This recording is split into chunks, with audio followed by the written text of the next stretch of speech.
A Saturday shake in the upstate. Tonight, we're going in depth on the 4.1 magnitude Tennessee earthquake. The U.S. Geological Survey reports the epicenter was just outside of Greenback, Tennessee, near the North Carolina border. It happened just after 9 o'clock Saturday morning, and it was felt all the way in the upstate and even in the Midlands. So today, we sat down with Dr. Dan Frost with USC for more on this quake. Dr. Frost, thank you so much for taking some time with us. This one, a lot of people felt here in the upstate, in the Midlands, but it happened in Tennessee, the 4.1 magnitude earthquake. So I think a lot of people are wondering, why were we able to feel it here when it happened so far away? That's a really interesting question, and it's something that relates to us being here on the East Coast. Let's say you're on the West Coast, you would not have felt an earthquake so close by. On the East Coast, we do. It's because our rocks in the East are so old and so cold and so stiff. And so the seismic waves travel further in those old, cold, stiff rocks as opposed to the younger rocks on the West Coast. And this is the same is true like with the Mineral Virginia earthquake in 2011.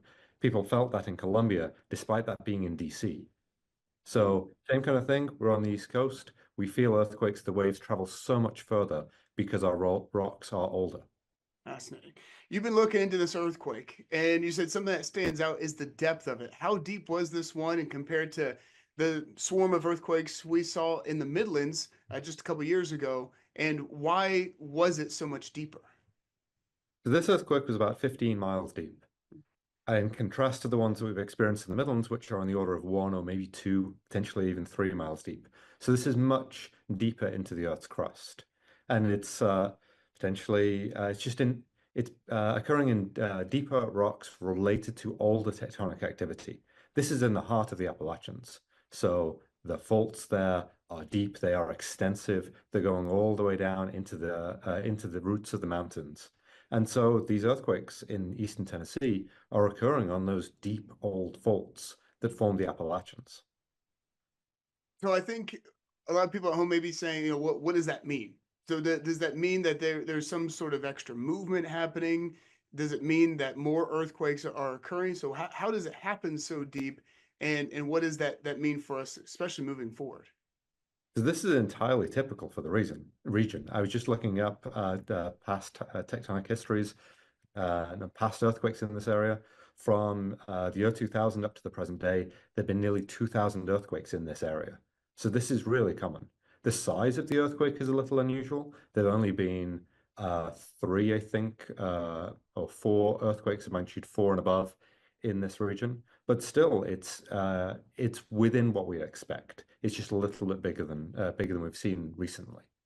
As for going forwards, the USGS, the United States Geological Survey, is predicting a likelihood of maybe a 1% chance of another earthquake of this size or bigger over the next week, and much more likely a 10% chance of earthquakes significantly smaller than this over the next few weeks. So there's unlikely to be many more. If there are any more earthquakes, I expect they will all be significantly smaller in magnitude than this one. Well, I think when it comes to the cause, you said it's kind of as expected. It's within that range that you expect to see in this area. What could have caused it? This is similar to, in this case, it's similar to the Elgin earthquakes in that this is old tectonic stresses from the formation of the Appalachians 500 and 200 million years ago.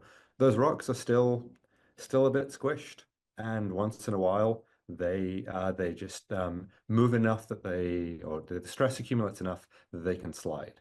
This stress is very old. It's accumulating very slowly, and eventually it will overcome the strength of the rocks and fail and cause an earthquake just like this. Always so fascinating to talk to you, Dr. Frost. Thank you so much for your time, and we'll probably be speaking to you again. You're saying that 10% chance of more earthquakes coming. So thank you so much for your time. Thank you.